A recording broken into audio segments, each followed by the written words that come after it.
everybody, what's going on? It's Logan here. Long time no see.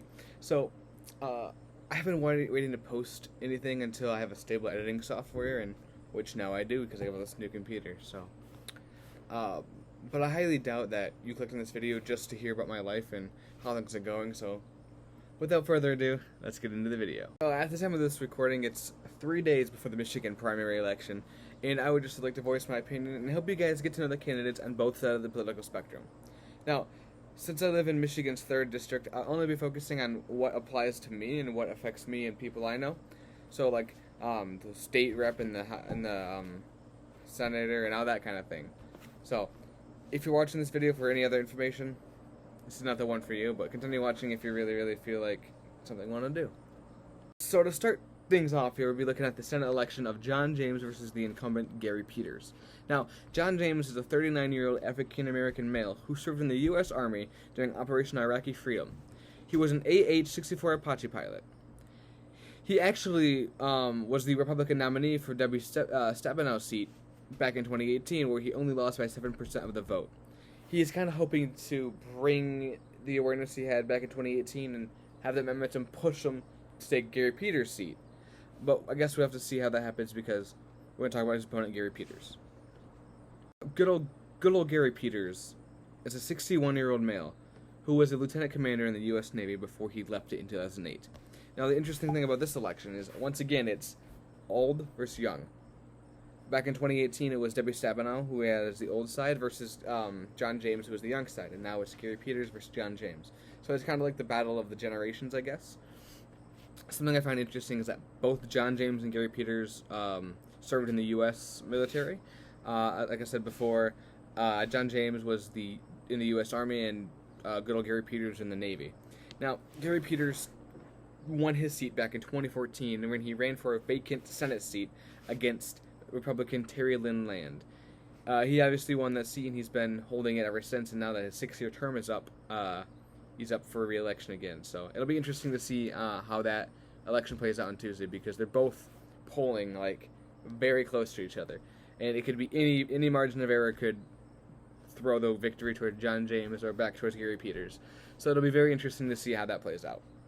Now, next up, I'll talk about the 3rd congressional district and the exciting and heated race that's occurring here. So, if you guys didn't know, the current representative is Libertarian Justin Amash. He was the first Libertarian member of Congress, and since he left the Republican Party, his support has obviously decreased because Republicans don't want him, Democrats want a Democrat in, because of this two-party system. So his seat is basically open. He says he's not seeking re-election. So he has one Democrat who's running against him, and I think 4 or 5 Republicans who are running against him, or running for his seat because he's not seeking election. But we'll take a look at each candidate here. We'll give a little brief, in-depth view. If you want something more, I'll try to link all of their campaign websites into the description below. If not, then you can look them up. It's not really that difficult, but I'll try to do what I can to make it easier on you guys. So I think it's only fitting to start off with the only Democratic candidate who is seeking for the election, and her name is Hillary Scholten. She's an attorney who grew up in the Grand Rapids area, West Michigan. That's kind of the district we're in, MR03. And in the poll, she is currently tied with Pete Meyer and a couple other people. She's very close in funding, and it's supposed to be really heated. Like I said, she's the Democrat candidate, so she stands for the Democratic ideals like health care and gun control and the Black Lives Matter movement, and she's a very interesting figure, and I'm hoping she does good. I am more left-leaning myself, so of course I'm going to be wanting the left-leaning representative to win, but there are a couple, there's actually one Republican candidate who I would be fine with winning as well. So, without further ado, I guess we can get into those. Hey guys, it's Future Logan here. Just want to let you know that, yeah, she is seeking for the Democratic nominee. She's not trying to win it because that's not this election. I thought this was kind of confusing, and I wanted to clarify. Okay, have fun.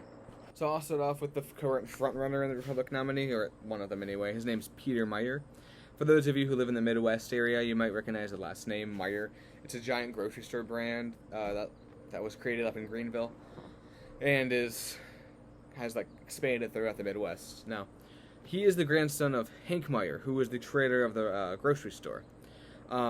Pete Meyer is backed by Betsy DeVos and her family and the Van Andel families. If you know anything about the DeVos's and Van Andels, they hold a lot of money and support for the Grand Rapids area and the surrounding areas, like the Van Andel Arena, the DeVos place, etc., etc. But one cool thing I will note about Pete Meyer is he's actually a U.S. Army veteran as well, and he served in Iraq, which he's been using as like his campaign thing, like, oh, he's a veteran who will support us, which honestly, maybe he will, maybe he won't. My only concern is he has big money behind him, and that can be a bit concerning, I guess. But we can't let just money, like whoever supports him, be the reason we don't vote for him. He's got to be for the ideals, obviously, and he's more, like I said, Republican leaning, so he's more for Trump. He's more for anything that Trump kind of thinks. Like, he's anti-Black Lives Matter, he's all lives matter, anti-big government. You know, the kind of thing that a typical Republican would be for. That's kind of Pete Meyer. This next candidate, Joe Farrington, is kind of the candidate I'd vote for if I were to vote for Republican.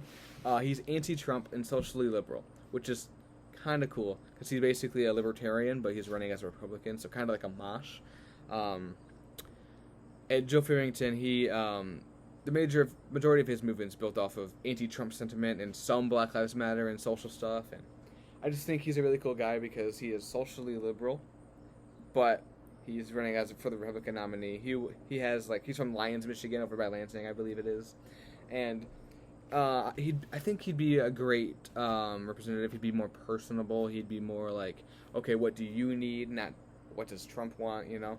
So it'd be interesting to see how he works because he would be a Republican member of Congress, but he'd likely be voting with Democrats and independents. Maybe, perhaps. It's going to be interesting to see how that part plays out on Tuesday. I'm excited to see it. This next candidate is a big Trump supporter. Her name is Lynn Appenduli, I think it's how it's pronounced. She based her movement solely on promoting Donald Trump, supporting Donald Trump, and aiding the economy and securing the border. So one of the things that she has been doing is running attack ads on Michigan's governor, so Gretchen Whitmer,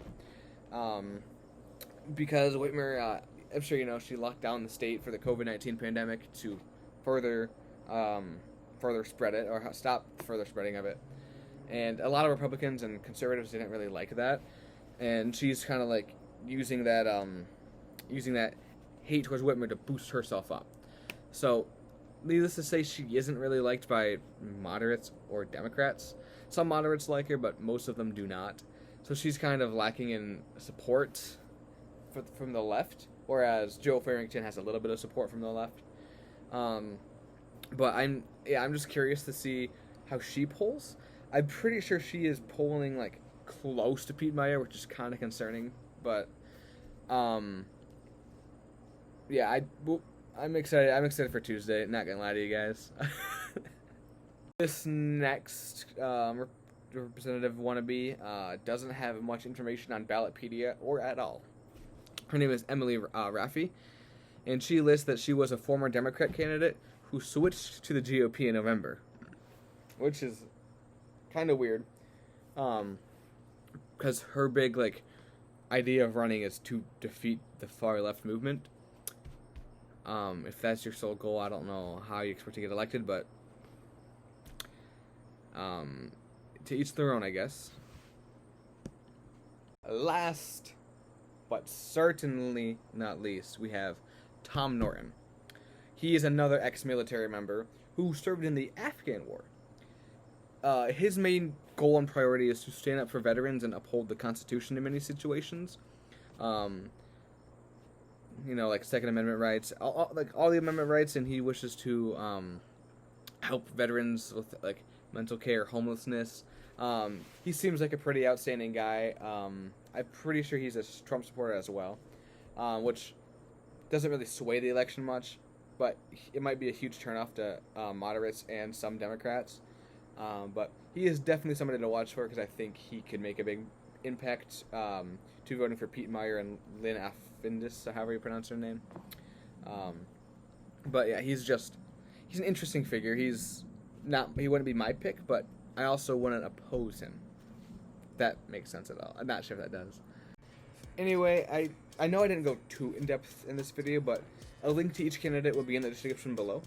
Nonetheless, I do hope you enjoyed the video. If you did enjoy the video, please give it a thumbs up. If you didn't like it, dislike it, and let me know why in the comments. Also in the comments, leave me some more ideas. I want to keep doing some political things, but if you don't really enjoy the political things, I won't do them as much. If you want to see some gaming, let me know. Challenges, let me know. You really just name it, and I'll try to do it. But again, I hope this video gave you kind of a clear idea of who each candidate is and what they stand for.